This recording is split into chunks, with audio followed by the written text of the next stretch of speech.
Okay, hello everyone. We made it to Unit 10, so let's go to present. This is the second to last unit. It's the penultimate unit to the Google Level 2 Certified Educator training course.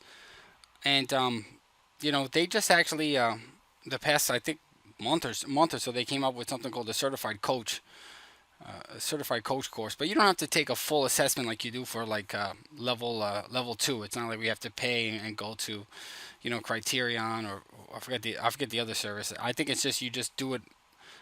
You just do it kind of like you answer the questions in Skillshop, and it'll be on Skillshop too. So I'm thinking of doing maybe a certified coach thing, kind of like this with a Google Slides presentation.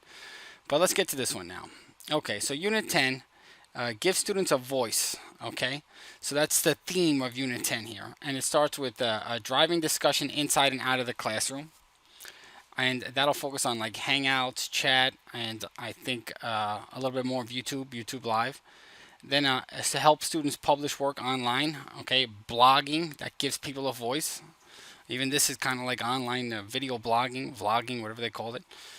Um, Help students share their own experience and then solve community problems using online skills. So the theme is giving students a voice here. So you must be able to perform the following tasks. YouTube. So first off, you got to be able to do YouTube Live, create and manage a YouTube channel, import videos from Google Photos, create a blog, and control access to your blog. All right. So if you click these little things right here, it'll take you right to my videos. I had a blog video earlier. I think I had a YouTube video earlier. It'll take you right to these videos and show you what to do. Excuse my family. All right. So drive student discussion inside and outside of the classroom. All right, so use digital tools to support discussion. Okay, so again, the theme here is give students a voice. So, it talks about them, getting their ideas out, but also having good discussions, within the classroom. So, a great way to give them a voice and have meaningful discussions is to engage students, support collaboration, and build a community, okay, where everybody feels that they have a voice. So participating in online discussions will open doors for shy students who wouldn't normally speak up in class. Okay, and there's something that's called, I believe, the online disinhibition effect.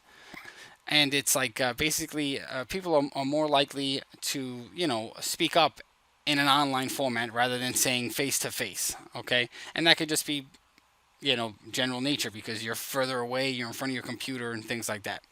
So today, teachers and students have many discussion formats that they can choose, right? So chat, video chat, audio, discussion boards. Okay, these are all different ways to communicate. With powerful tools like, and here's what we're going to focus on, Google Classroom, Google Groups, Google Chat, and Google Meet, teachers have the flexibility to design and facilitate discussions in fun and engaging ways. So like Classroom, think about it, would be the stream. Google Groups is, just your basic group, have the topics and posts and things like that. Chats, it's very similar. And then we know what Google Meet does with the video chat. So again, create meaningful discussions. Meaningful discussions can begin with a purposeful question, right? So how do you create a meaningful discussion? Begin with a purposeful question, and when planning for student discussion, consider the steps outlined below. The first step, right? Always the first step here is define the learning goal. This is a topic in the Google Educator platform, but it's also a topic just in education. Always start with the lesson objective, the learning goal. What do you want your students to learn or discover throughout the discussion? Learning goals should always drive the discussion activity. Now, the second step is to decide who will be participating in the discussion. Will the discussion just be students in your class, or the whole class period? Will you bring in outside classrooms from schools or campuses? Will the discussion involve experts, authors, or other adults? Right. So this isn't your normal, classroom discussion that you have in class, right? This is like, you're planning a great, discussion lesson here, right? You're going to maybe bring in experts, authors, other students, right? So this isn't just a typical, like, how was everybody's weekend? Third, consider the time and scope of the discussion, right? Synchronous versus asynchronous, two important terms here. Synchronous requires participants to be online in the same place at the same time. Video and text chat tools can facilitate this by creating a virtual space, but it can happen face to face as well. Asynchronous discussions are going on and do not require participants to be together at the same time. Okay, discussion boards or even conversations using comments in Google Docs are great examples. So synchronous, online in the same place at the same time, you would think Google Meet, right? Because everybody's at the meeting together and they're talking and discussing. Asynchronous, like they said, could be a Google, Google Doc or a discussion board. You can post something and then somebody doesn't respond till later. Kind of like a text message would be an asynchronous discussion, unless you have that iPhone and you see those three little bubbles, then you're kind of doing it at the same time. So the last step is to choose the digital tool that best suits your needs. Okay, so there's going to be some upcoming cards to give us a good overview. All right, Google Classroom Stream. Okay, first off, you can share resources on the stream. Stream is redesigned with a concentration on discussion. Okay, you can regulate how students, if they're able to comment and things like that. The stream facilitates students engaging with their peers by visually emphasizing posts and de-emphasizing assignments. Okay. There's a classwork section now. That's been around for a while, but there was a time it wasn't. Google Groups. Create and participate in online forums and email-based groups, providing a rich experience for conversations. Works for both synchronous and asynchronous discussions and allows teachers the flexibility of inviting other participants. It would be synchronous if you have all students logged on at the same time in the same thing, okay? Google Chat, used to facilitate group work. Okay, it works like an instant messenger, like an instant message app. Students can discuss work, messages are saved, and they can be reviewed in real time or recalled later. And the famous Google Meet. Okay, with G Suite for Education, you can now have up to 250 participants. You gotta have the G Suite for Education in a synchronous video chat. Meets are great for collaboration and group work. Students can use Meet for everything from simple discussions to interactive and in-depth virtual meetings. Okay, so we know what we could do with Google Meet by now. Student discussions in your classroom. Use the Google Classroom stream to send announcements with open-ended discussion questions. Those are the best questions you can ask, open-ended ones, right? Closed questions, those like your multiple choice and things like that. Use the chat feature of Google Chats to help students collaborate on their science. Like here's one example. Like if they're working on a science fair project, they could use the chats to collaborate with one another and go back and forth. You could set up a Q&A form, and these are examples that teachers do. You could set up a Q&A form in Google Groups. You could have political topics that are based on debates by parties, like illegal immigration, things like that. Add an assignment in Google Classroom with a YouTube video clip from the movie to drive discussion. Okay, so, oh yeah, and the last one, an online debate. You can have an online debate like on a hot topic like the death penalty or whatever, and it's an opportunity for Google Groups to be a web forum where they can bounce ideas off one another. Okay, so when designing an online discussion activity for students, what is the first step? Always the first step, right? Learning goals, objective. Synchronous online discussions are those that require participants to be online at the same time. Yes, right? Asynchronous. Sorry, not asynchronous. Synchronous, same time, right? Asynchronous is not same time, not the same time. So, okay, Google Meets are what? Online text chats, online video chats. And remember, there's that little text box that you have in the Google Meet on the side where you can, chat as well, and you've got the video face-to-face. It's funny because it says shared presentations.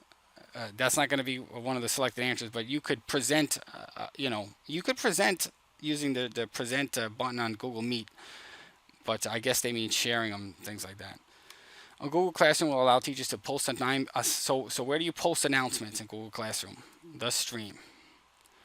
Okay, help students publish work online. Again, this is giving students a voice now, right? Everything here is giving them a voice so that they can get their ideas out and things like that. So here are 4 options for students to create and publish their work online. First option is Blogger. They can share their writing with a larger audience.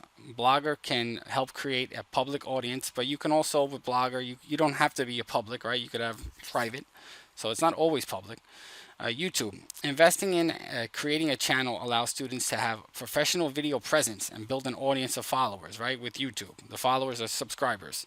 YouTube Live. Okay, students can use YouTube Live to broadcast their conversations and presentations on YouTube so that anybody can watch. YouTube Live can reach a much larger audience than Google Meet. Google Meet, you can only have 250, so YouTube Live is for a larger audience. And Google Sites. a place to present and share student work that does not require users to have an account with a specific platform.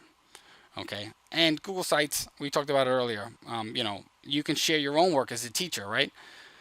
Okay, you create a nice Google Classroom, and you could share work that your students did on a Google site, on your Google Classroom site.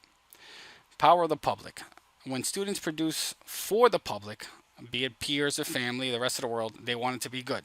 Okay, which makes sense. Accessing an audience outside of the classroom can provide authenticity to the student's work, and Google tools deliver an easy way to engage any audience.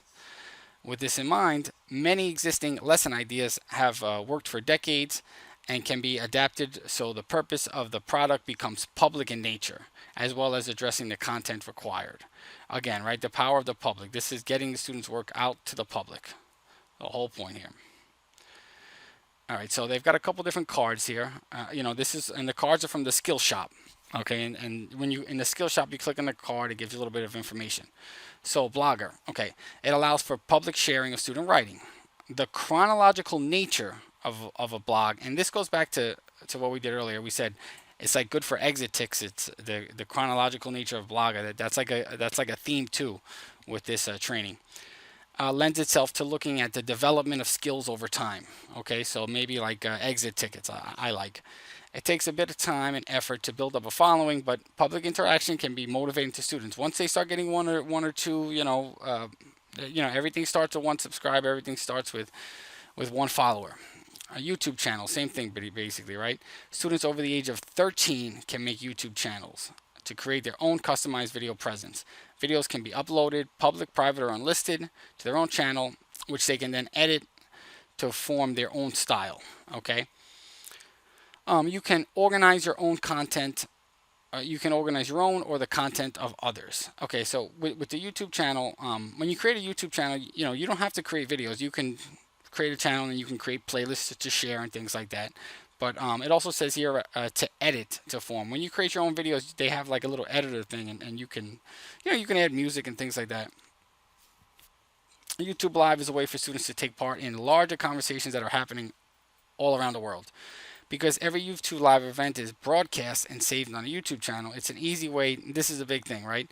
With YouTube, you could reach a potentially huge, unlimited audience, okay, that's already using YouTube, and everybody already uses YouTube. You're watching it now. Google Sites is a flexible option for publishing student work. You can embed a variety of tools. You can embed a lot of stuff in sites: videos, maps, documents, calendars. Sites can be more involved. Can be a more involved project to build, manage, and use. Creating a class website takes time. Okay, creating a YouTube channel takes time too, obviously. But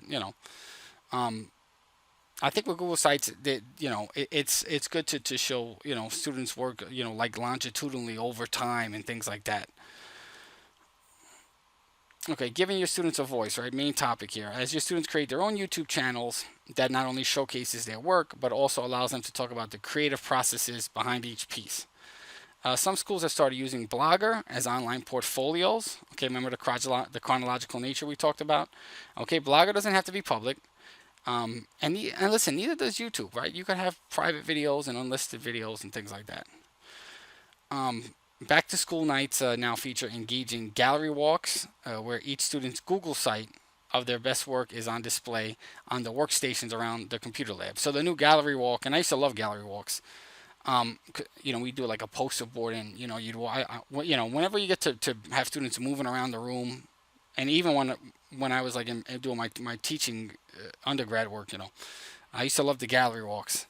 And then you could talk and things like that. So now they're saying you could do a gallery walk, but use a computer, to look at the site. I don't know how exciting that is, but okay. Students have to decide to use YouTube Live. Some students have decided to use YouTube Live as a news show. Yeah, okay. Students can get together. They can create their own news show. Okay, YouTube channels have which of the following features?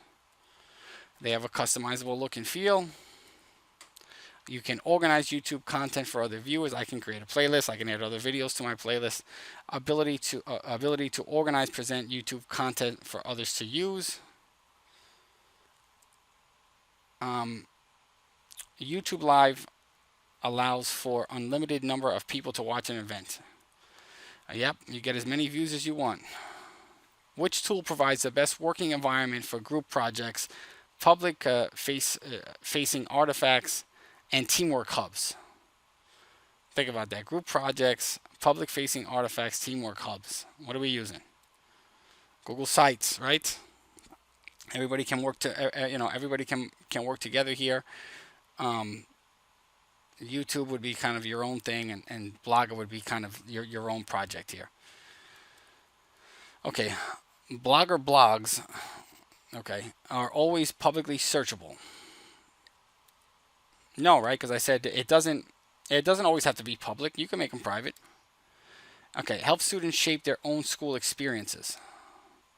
Student agency. Okay, this comes up again. I think it comes up in the next unit.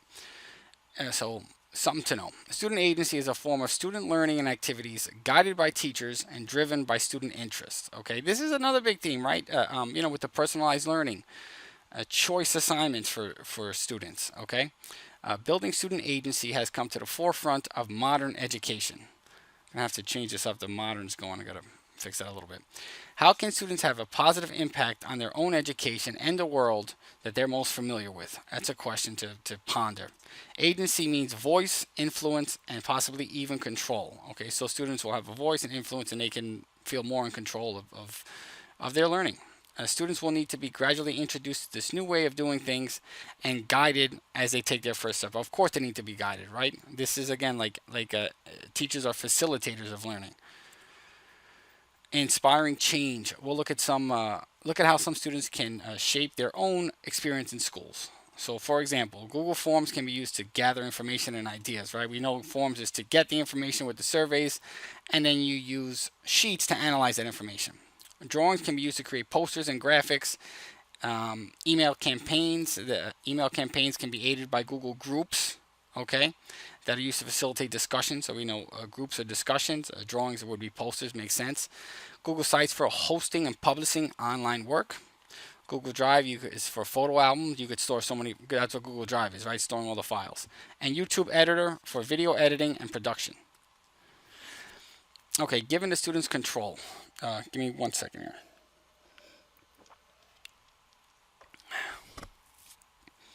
All right, so the people's voice. Being heard is the way to shape your learning. Students who are involved in student governance and leadership can gather the opinions of others through Google Forms. These can be set to work anonymously or require identifying information if followed up is needed. Student teaching teachers. Interesting. Get students to be the first responders when a technology need comes. This is another thing, right? That, if let these tech savvy students help other teachers, right? Help them learn. We're in this together, basically. Create a Google form for teachers to request technical help. Students can be assigned to the job and deployed to help out teachers. And then students get more confidence for using technology, and they also feel more like a part of the school, and probably they feel more mature, like a grown-up. The paperless paper. Consider making the move to an online-only version of a school newspaper. Not a bad idea. Save some money by reducing printing costs, as well as do more with your paper beyond just text and photo. Google Forms can be embedded into the paper to conduct school-wide surveys and publish results instantly. So when you embed a form into this online version of the school paper, it makes it interactive. It will be more fun. Community Matters, Blogger. Blogger in schools is used for internal communications and sharing. Students must be at least 13 years old. Student leaders can communicate with peers. A student club can have a private space, or a sports team can share photos and events, right? So these are all different ways, right? Think about it. Clubs have a private space. Sports team, you're sharing your photos of the next game. Students making changes at their school. Okay, so how are students making changes at their school? They can create a site, a Google site that houses student-generated video advertising, also YouTube, advertising the project's goals, whatever the project's goal is. So you can, house the video in there, and then you can put that video out there. High school students in our school created blogs and have enabled the conversations to continue around health and well-being. So they got this blog they created, and it goes back and forth on better health. In order to help gather public opinion from students on food service at school, the sixth grade students created a Google form to share with their classmates. And what they probably do is get information on what do you think about the food at the school, etc., and so forth. Our student leadership uses G Suite tools as a way to teach their peers about good etiquette, positive online skills, something that's needed today. All right. So Blogger is available for all students in G Suite for Education domain. Not true, right? Remember, there's age restrictions. Which of the following can be used to gather numeric data on student views?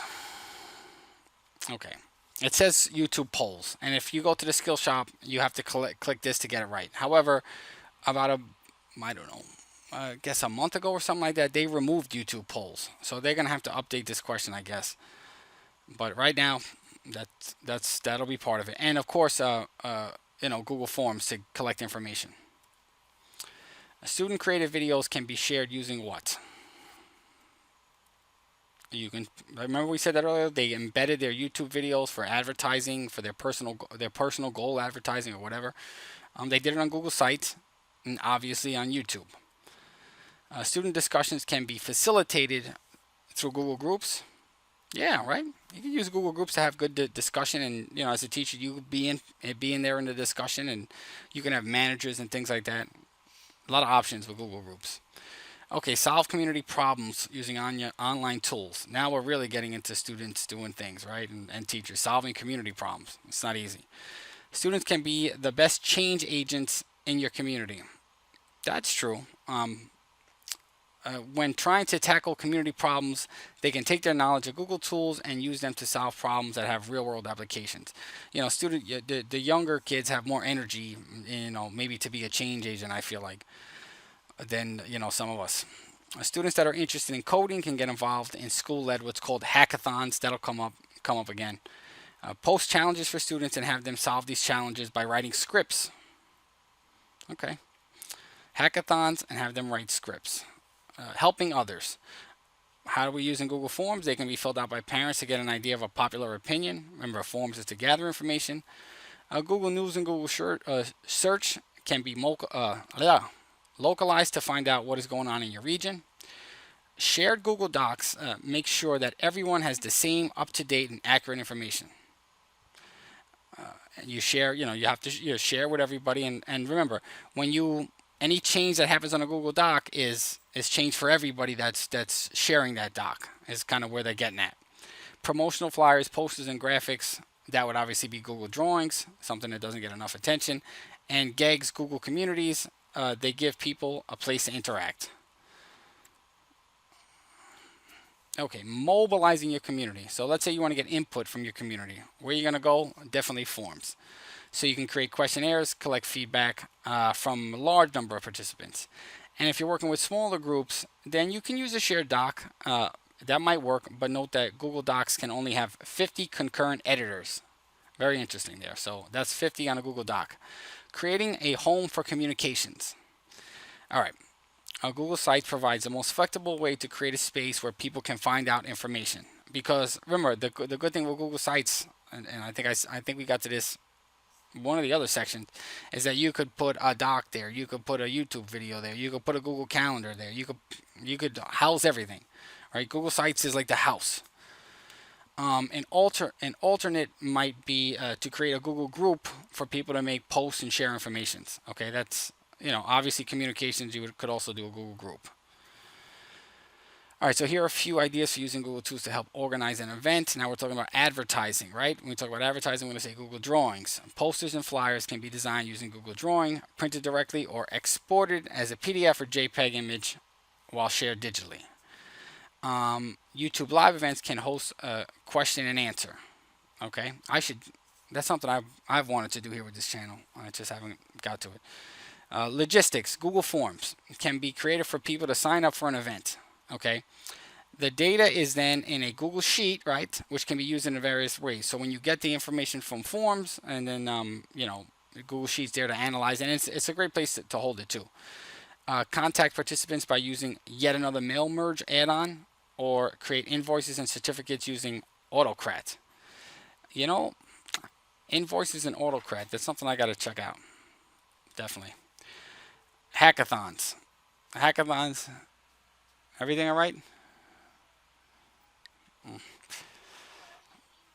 Hackathons have become increasingly popular as a way to identify issues that need to be solved with a community and bring together developers and coders and help them solve. Consider mobilizing your own student body to have them hack together solutions for real world problems. So let the students solve it. Listen, whenever you can get students doing real world problems, they do get excited. And that's one of the, research says, if you can connect, the learning to something real world, students will be more engaged and, they'll take it more seriously and they'll be more successful. So that's always great. And this could be done with your coding and programming classes or with tech-savvy students that have a good understanding of Google tools. So obviously a coding class would be a great one. All right, so hackathon stages here. Here we go. And this isn't, listen, when you take the Google Educator Level 2 exam, this isn't the most important thing, but it's part of the training. So developing an agenda, okay, obviously, and then you want to collect and brainstorm problems. Pitch problems to be solved, formulate the solution, and present the solutions here.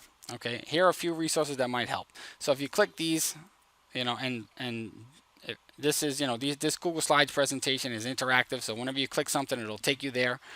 You can get the presentation. It's in the description. Okay, what can you use to create an online social media community? You can do Google Groups. Sorry. The easiest way to gather information from your community members is to create a what? A Google form is the best way to get information. YouTube live events can be used to host a live Q&A event. Yeah, right. That's something that I said I want to start doing. What is the maximum number of editors on a Google Doc? Do you remember what I said? I said 50. Okay. This unit's going fast.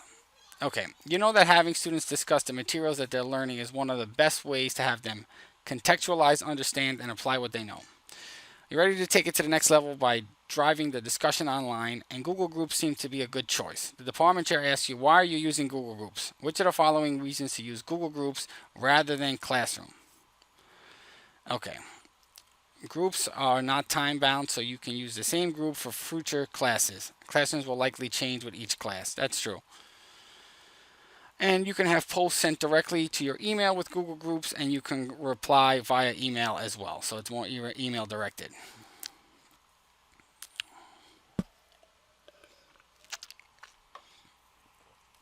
Excuse me. Okay, getting feedback and input from the public is important in giving students a voice. That's the whole theme here. Some tools are much better to use in this case than others. Which of the following can be used for audience participation? What are you going to use for audience participation? YouTube, okay? And YouTube Live. And Blogger too. Almost forgot about that one. To create promotional videos for your community event, you could consider using which of the following tools? Promotional videos. YouTube Live. A YouTube Editor, okay? Video Hangouts are a great option for holding a synchronous and Hangouts that should be video meets or Google Meets are a great option for holding asynchronous discussions. But there are a lot of tools too. Consider Google Classroom, Chat Hangouts, and Google Groups. Okay, that should be a Google Chat and okay. Place them in order from least effective when trying to hold synchronous discussion. So let me say that again. Place them in order from most to least effective. I left that part out. So most effective to least effective when trying to hold synchronous discussions. Okay?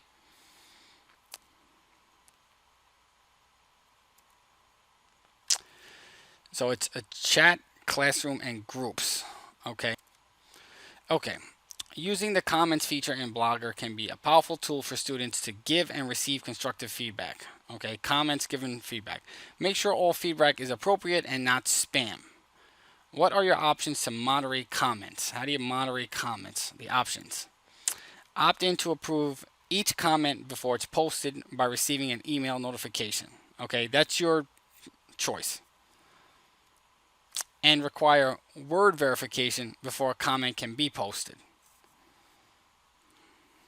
And all right, we got one more left here. Okay, so Unit 11, student agency. All right, I said it's a big one. It's coming back up here. So it's broken down to 3 sections. There's really nothing to do with tools with student agency. Okay, it's really just concepts. So it's not like you're gonna, they do give you some tasks there when you start. I'll just give you a quick look. They do give you some tasks there, but for the most part, if you go through the training, you'll see they don't really focus on those. All right, so we got one more left. Thanks for tuning in, and we got one more. I will see you guys as soon as I can.